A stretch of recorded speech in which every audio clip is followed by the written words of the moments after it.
8 drivers, 15 minutes. The starting lineup is as follows. Pole position, LBJ Stubbs.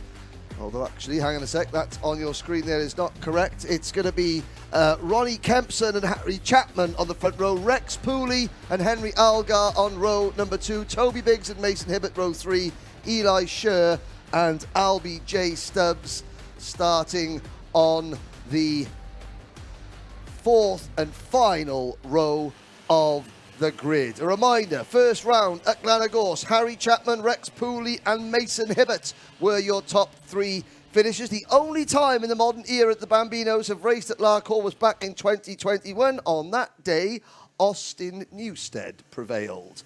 We'll see Austin a little bit later on in Waterswift Restricted. But the second heat this morning, Magic, was superb. I got a feeling this race will be just as good. I think so. I, for one, cannot wait who will come out on top. As you can see, the drivers pulling up to their grid spots and the swarm of dads and mechanics getting ready for this standing start. Yes, indeed. So you will have the number 13 Kart of Kempson on the front row. The 32 of Chapman is up next on the outside of row number 1. Pooley and Algar, Biggs, Hibbert, Scher and Stubbs. We wait for the lights to go out. 3 lights, 4 lights, no lights. We're off and racing here in the finals at Larkhall. It's a good start from our pole sitter, Ronnie Kempson, into turn number 1 with Harry Chapman slotting into second. All 8 drivers there with the number 35, Eli Scher at the back. He's getting a little bit slow away, but down towards turn number 4 for the first time. And already the top 5 who we saw play out for the victory in heat number 1, in heat number 2 this morning, are there neck and neck at the start. It is awfully close, isn't it? There really is nothing between them. There we see Harry Chapman. He has just sold into 5th position, which is a bit of a letdown from starting with second. And he was second going through turn number 1, which just goes to show how quickly you can gain and lose time here in Bambino. Through turn number 7 for the first time, and it is Chapman who leads from Rex Pooley in that sort of green, black and yellow Fullerton Kart out of turn number 8.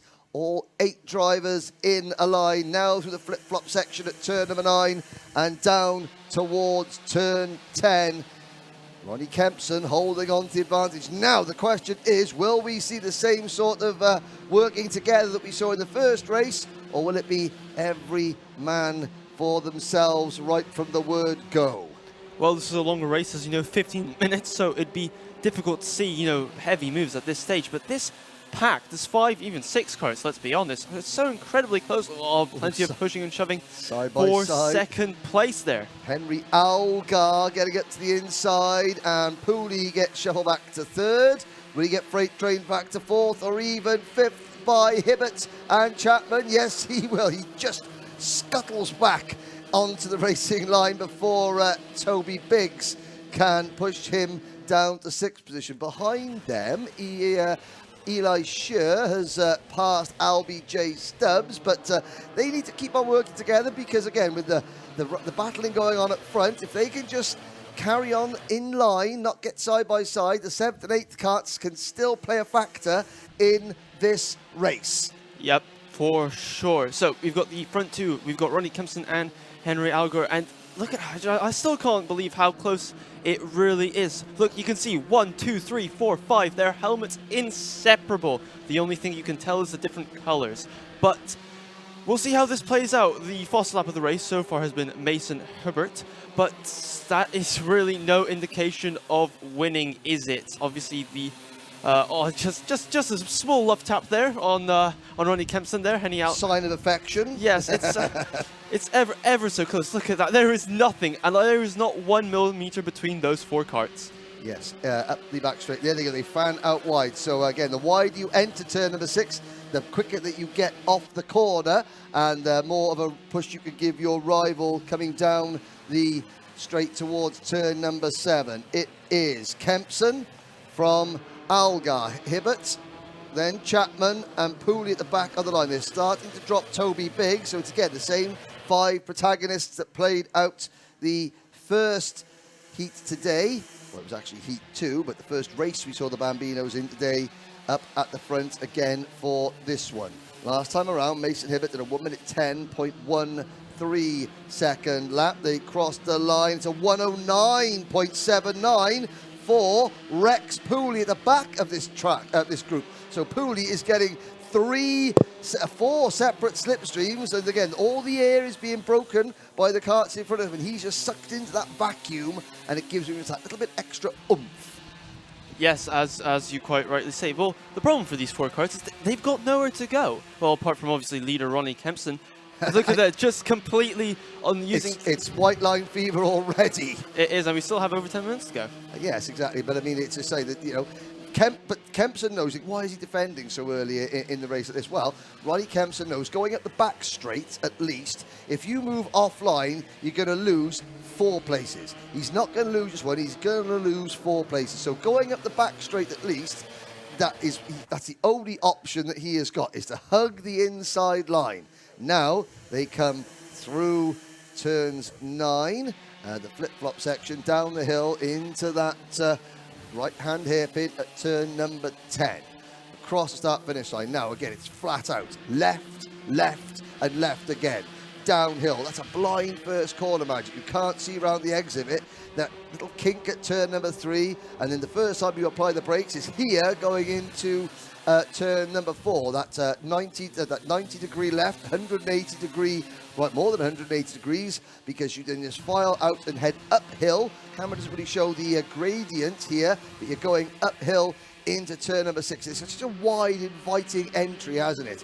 But yeah, it sort of turns, so you don't get the apex till like 3/4 of the way around the corner, and you've got that sort of flat curb at the exit, which is quite inviting, but you don't want to use too much of it because the grass and the dirt offline is very slippery. And now into the extended turn 7 here, but you double back on yourself, and this is a brilliant corner. You can set yourself up. You've got that high camber on the exit of the corner that really sort of spits you out and sends you down the hill through this right-left kink down towards the final braking zone of this lap, the right-hander at turn number 10. There we saw Henry Algert just running ever so slightly wide. I'm not envying the position of Ronnie Kempson, to be honest. He's looking back on the straight and he's just seeing this marauding pack behind him going, oh no. Yeah. So not, yeah, 9 minutes to go. As a driver, you know, you've got a choice of which position would you rather be in with 9 minutes to go. And I'll ask you this again when there's 2 minutes to go if the situation's the same. Would you rather be leading or would you rather be chasing at this point? I think I'd rather be chasing around 3rd spot or 4th. I think that's where I would prefer to be. 3rd or 4th, is that because you can then, you know, you can see what the drivers in front of you are doing, and you've got that split second to react and position your car to take advantage? I think it's because when you're 2nd, for example, you still aren't absolutely attacking because you know you have to be careful about the drivers behind you. Yes, but one thing that Ronnie Kempson's got to do, he's got the white crash helmet on. You can see all the drivers with their neck braces on. That's a critical part of the safety equipment here in Bambinos. Round turn number 8, and then, yeah, through turn 9 now. An interesting part about the neck protectors, they don't actually have the neck strength yet, so they actually help prop them up their necks to slightly support their heads. Yeah, exactly. And again, when your crash helmet weighs about 3/4 the amount of the driver weighs in Bambino, then yeah, you do need that extra bit of it, but it's a safety feature as well. Down towards turn number 4 we go.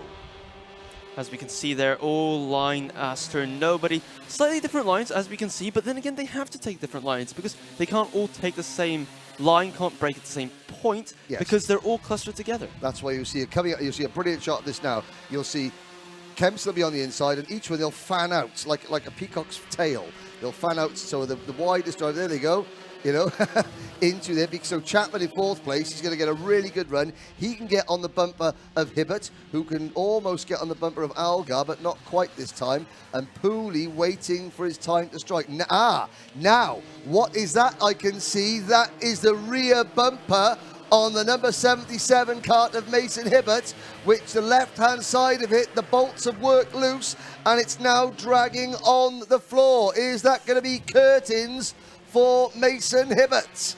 Well, we will wait and see about that. I mean, it will definitely be a performance deficit because they don't have that much horsepower to start off with. So that extra friction on the ground will be doing them no favors. I have just seen on the big motorsport-timing.co.uk digital display board the mechanical flag for Mason Hibbert. His race is run.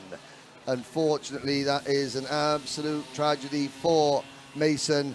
Out of the race. It will not be a second consecutive podium. We are down, Magic, to 4 at the front. Kempson, Algar, Chapman and Pooley. I think Kempson will be hoping that the rest of his competitors go the way with several DNFs and mechanical failures. Well, the top 2 drivers in this race, the 2 drivers that have never finished on a British Championship podium before. Chapman in 3rd, of course, won the opening round. Pooley, who runs 4th, was 2nd. We're guaranteed at least one brand new podium finisher because Mason Hibbert sadly out of the race. Now behind the top 4, Toby Biggs is 5th. He is 12 seconds behind this pack, and then Albie J. Stubbs and Eli Schur are battling over what is 6th position. But nothing to choose the front. Chapman swings that little bit wide, so he's going to get a better run. Watch the 3rd place kart, number 32, Harry Chapman, get right onto the rear bumper of the number 70 kart in front of him and just helps shove him down the straight towards turn number 4. Kempson, he's only really defending at this point of the circuit though, so he's consistent with it. Yes. He's not changing his line or deviating. Yes, but as you can see, that's where he clearly feels he's the most vulnerable, which I understand because that's where the slipstream has the biggest effect. Everywhere else, where they're struggling with the lines of drivers behind him, slowing themselves up, he doesn't need to defend. Doesn't indeed. Now into turn number 7, and Rex Pooley gets a good run out of that corner, and nothing to choose between them. The 13 of Kempson, the 17 of Algar, the 32 of Chapman, and the 31 of Pooley. Pooley has the fastest lap of the race, that 109.79, but that was a few laps ago. This is lap number 9. Still got 4.5 minutes plus a lap to go, and it's such a shame there's not 4 places on the podium, isn't there? Yes, but we will see who will finally be demoted to that unlucky 4th spot in this race. But you could not throw a blanket over this pairing, or these 2 pairings rather. Now at the moment in the championship, Harry Chapman has got 252 points. Ronnie Kempson would move up to 2nd on 244 points. Rex Pooley would drop to 3rd on 239. And sadly Mason Hibbert would drop to 4th on a tie for 4th on 235 with Henry Algar and Toby Biggs on 234 points. Now Kempson still lead. So I asked you, so I said, okay, with 9 minutes to go, I asked you, Magic, where would you rather be? 1st, 2nd, 3rd or 4th? We got 3.5 minutes to go now. Now I think I'd rather be in 2nd place. Now, okay, so why is that? Why, okay, so you got at the start of the race, you'd rather be a couple of karts back to see and judge, and now there's, obviously if you lose positions, you've got less time to make it back up. Why 2nd now? Well, as you rightly said, you've got less time to make it back up. Now, it's going to start entering their minds. We have 3 minutes left. We have to start looking at where we can think about a move. We really want to make a move around the 1 minute mark and then start defending for a lap, 2 laps max. We can't make the move too late, we can't make it too early, and we have to make it in the right place. Yes, now somebody there, cross-eyed lying, can someone explain what that Racing with Sue logo was about? Yes, I can. Unfortunately, the British Championship lost one of our holding area officials last week, Sue Potter.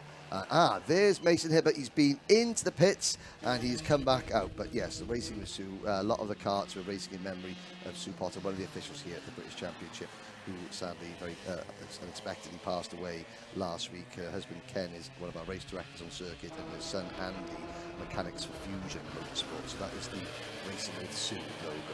But great work by Mason Hibbert's mechanic, Tom. I think he gets him out. He's 2 laps down, but hey, with 2 minutes to go, if anything happens at front, he might pick in position if another kart drops out. That's why you should never give up in karting.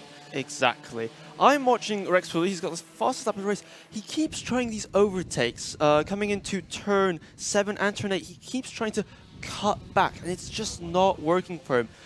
as I mentioned, the revs drop and he just doesn't have the exit. He needs to try and prioritize the speed on the straight, have a go on the inside coming into the corner. Going into a corner rather than coming out of a corner. But I have to say that Harry Chapman is beginning to push Ronnie Kempson away, 90 seconds to go. Now, of course, that's not a big enough gap to just to eliminate Algar and Pooley for the battle for the lead. What it does, the gap now disappears in the slipstream effect, but what it would do, it would give Chapman one opportunity to swing very wide going into a corner, to try the undercut move coming out of a turn without someone diving up the inside. That is what the tactic of Chapman would be. Now, at the end of the race, Magic Camara will be interviewing the drivers, so 1 minute to go. Kempson, Chapman, Algar, Pooley onto the start-finish line. Into lap number, let's have a little quick check of the lap number. It is lap number 13. Still the number 13 of Ronnie Kempson.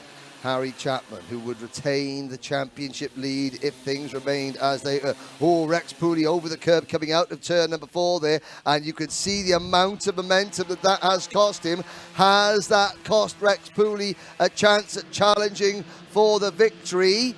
We'll have to see, but again, that one little error there. He just bounced over the curb coming out of turn number 4, unsettled the car, lost it, cost him momentum, and it potentially could have cost him a chance to fight for the victory.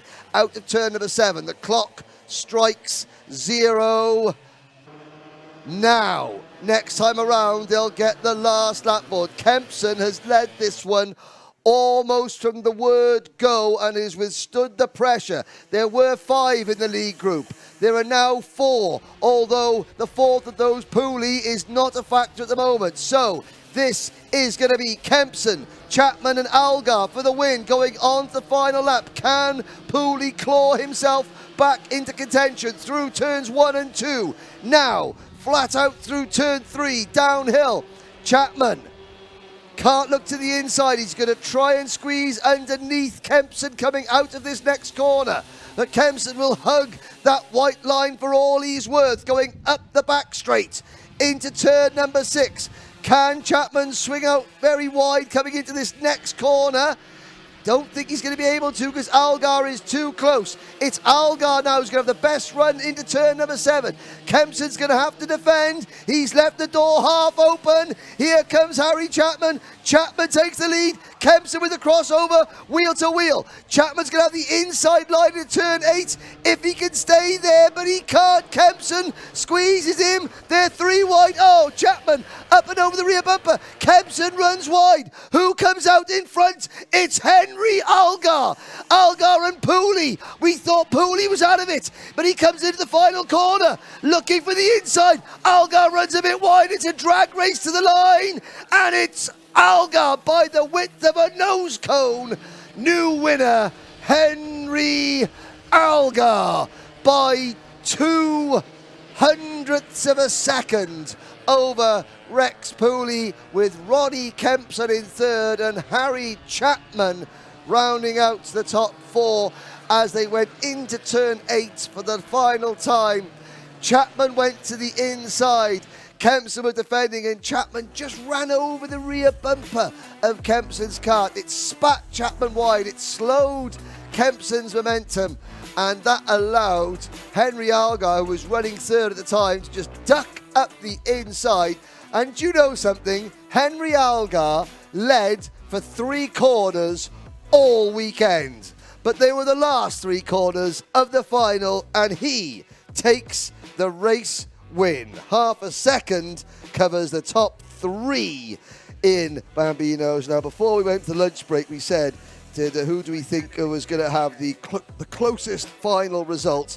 And Magic and I both said it was going to be the Bambinos. Well, I mean, you can get 1/100th of a second closer, but the Bambinos putting on one heck of a show here in Larkhall, Lanarkshire, Scotland. We are about 20 miles south of Glasgow, and this Summerley Raceway, it nestles in a little dell on the side of a Scottish hillside overlooking the valley and the railway line below us. It's a beautiful setting for a kart circuit, tree-lined paddock here. The only thing that is a problem when the weather is nice, and it is nice today, the midges up here in Scotland are somewhat massive. But that is not going to bother any of our young top three in Bambinos. Kempson will obviously be disappointed. He led virtually the entire race, comes away in third.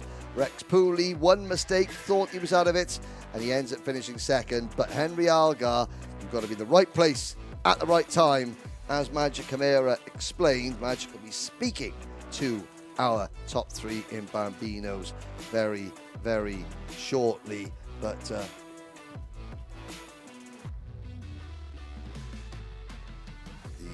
the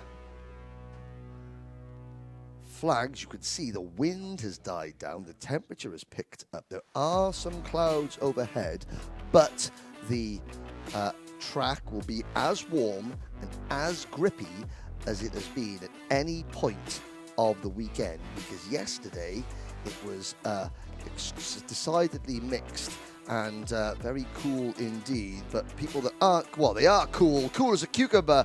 Magic Camara will be speaking to our winner, Henry Algar, now. Hello ladies and gentlemen, I am here with the Bambino class with our winner, Henry Algar.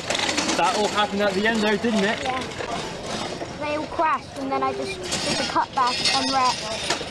It was insane. And how did the rest of the race look for you? You're obviously keeping station. Was it difficult?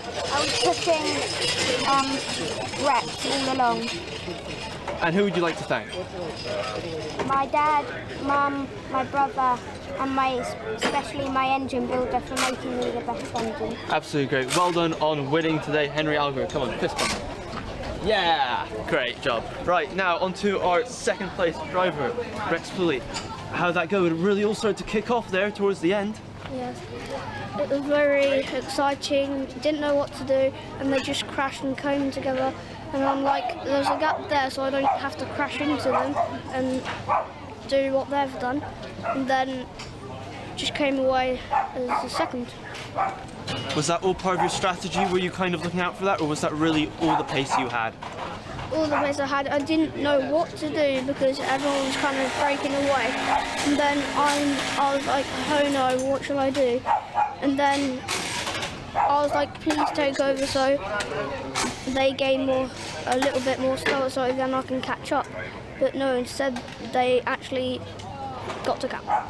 Okay, and who would you like to thank? Tim Larego, my engine builder, my dad, my brother, my mum, and my Terry Fulton for the carts and stuff. Absolutely well done on your drive. Fist bump? Yeah, well done. Great. I will try to find the rest of it, but I will have to hand back to you, Henry, in the commentary box. Okay, I think understandably that third place driver Ronnie Kempson there may be feeling a little bit upset. Again, it's the Bambino drivers. They're aged 6, 7, and 8 years old.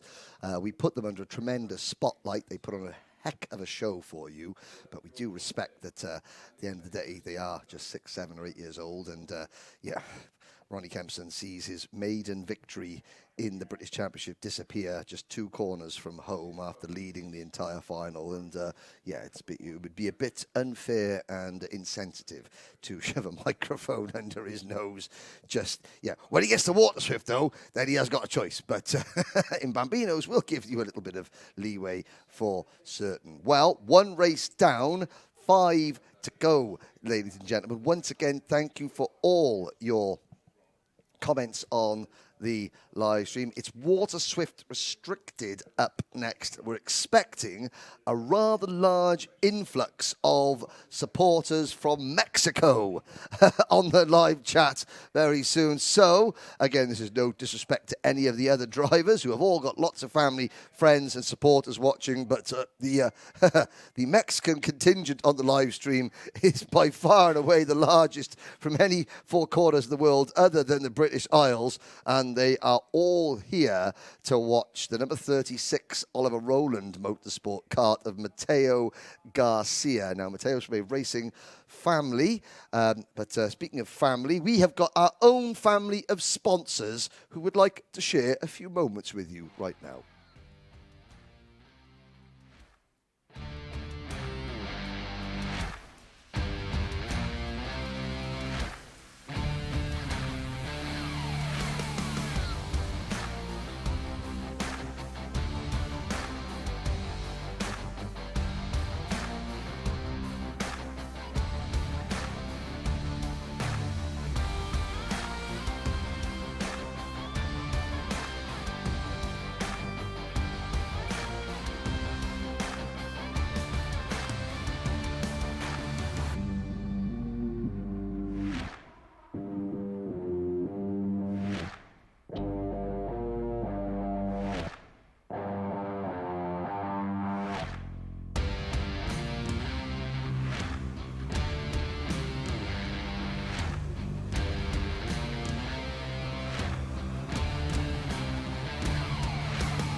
Welcome to the podium presentation for event 6 of the 2023 Wera Tools British Kart Championship and the Bambino category.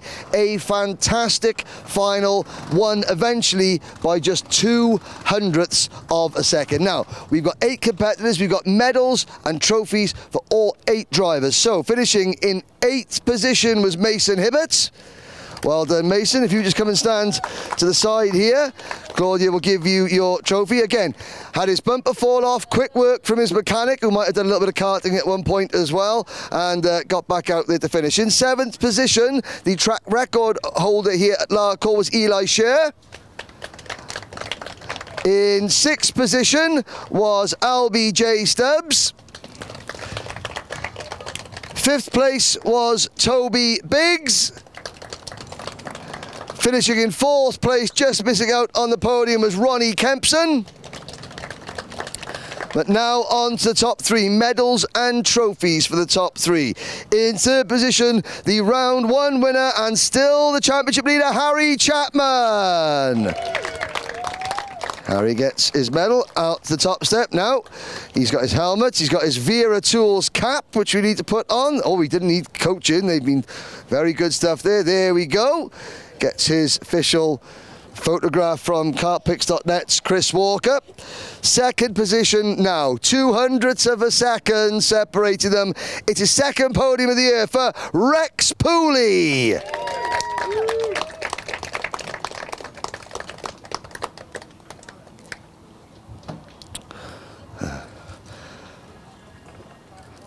Thumbs up, hat on. Oh, yeah, got to forget the main sponsors. Now, our winner. Think this driver led 3 corners all weekend, but they were the most important 3 corners. He takes his first Wera Tools British Championship win, along with the winning mechanic Luke Algar. Your winner today, Henry Algar.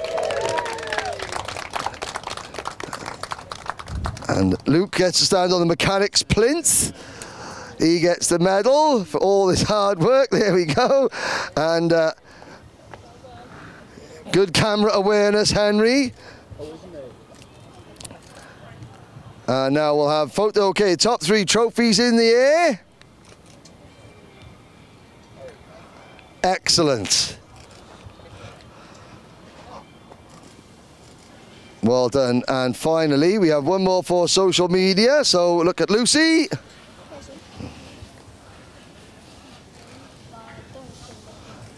Fantastic. Ladies and gentlemen, your round 2 winners of the British Bambino Championship.